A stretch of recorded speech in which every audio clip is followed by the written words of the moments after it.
ম্যাচটা আমাদের জেতার ম্যাচ ছিল, কিন্তু পেনাল্টি মিস হতেই পারে। আগেও হয়েছে, ফ্রাঙ্কার হয়েছে, সিজারের হয়েছে, খেলার অঙ্গ পেনাল্টি মিস হতে পারে।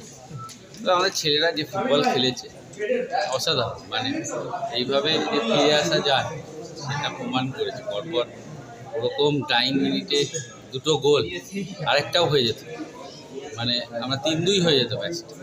সেখানে এটা আমাদের প্লেয়ারদের ক্রেডিট, আমি প্লেয়ারদের কৃতিত্ব দেবো। মানে আমাদের প্লেয়াররা যে ফুটবল লাস্ট 4টে ম্যাচে খেলেছে, এটা যদি আরেকটু আগে থেকে খেলতাম হয়তো আমরা সুপার সিক্সের আশাও করতাম। দেখুন তো, পজিটিভ স্ট্রাইকার কি ওই যে খামতিটা ছিল সেটা কি ঘুচলো? মনবীর ভালো গোল করেছে, মনবীর তো আগের দিনও নেমে ভালো খেলেছে, আজকে গোলটা পেয়ে গেছে, এটা কনফিডেন্সটা বাড়বে।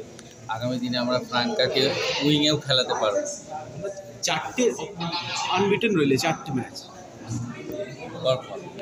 দেবুদা, এই সিজনে মোহামেডান 4টে পেনাল্টি পেয়ে এই 3টে মিস করেছিল, আজকে গোল করলো কোথাও কি মনে না না, এর আগে আরেকটা গোল করেছে কাসিম, একটা অ্যালেক্সিস গোল করেছে, কিন্তু অনেক পেনাল্টি পেয়েছে, অনেকগুলো পেনাল্টি পেয়েছে, মিস অ্যালেক্সিস করেছে। গোল করেছে, অ্যালেক্সিস একটা গোল করেছে, কাসিমভ একটা গোল করেছে, আজকে সাঙ্গা গোল, আর মাঝে 3টে মিস হয়েছে, একটা সিজার মিস করেছে, একটা ফ্রাঙ্কা মিস করেছে, একটা কাসিমভ মিস করেছে। স্যার দেবুদা, তুমি কি এটা মানো মেহরাজ উদ্দিন আসার পর থেকে দলটা একটু শক্তপোক্ত হয়েছে, ডিফেন্সটা একটুখানি স্ট্রং হয়েছে? দেখো, এটা মেহরাজ একা না, এখানে মনবীর এসে আজ গোল করেছে, আমাদের টিমের কম্বিনেশনে কিছু চেঞ্জ এসছে, সেই জায়গা থেকে সব জায়গা থেকেই ঠিক হয়েছে, সব জায়গা। শুধু মেহরাজের অবশ্যই বলব, মেহরাজ আসায় ডিফেন্সিভ অর্গানাইজেশন অনেকটা মেহরাজকে আমাদের কোচ দায়িত্ব দিয়েছে দেখা, সেটা মেহরাজ ভালো কাজ করছে, তার সাথে মনবীরের আসাটা আমাদের টিমের ভালো হয়েছে।